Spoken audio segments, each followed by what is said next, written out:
Here I have FAIRPHONE 3, and today I'm going to show you how to enable Talkback on this device. So firstly, you have to open Settings, then go to the Accessibility section, and here you can find Talkback. Here you can enable this service. After that, Talkback tutorial starts immediately, and it starts talking non-stop. Just listen to it. 36%. Accessibility slider. Accessibility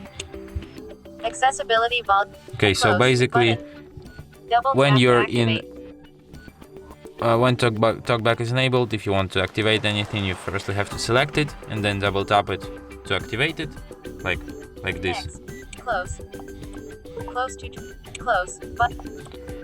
So if you want to disable it, you have to disable it this way by double tapping everything.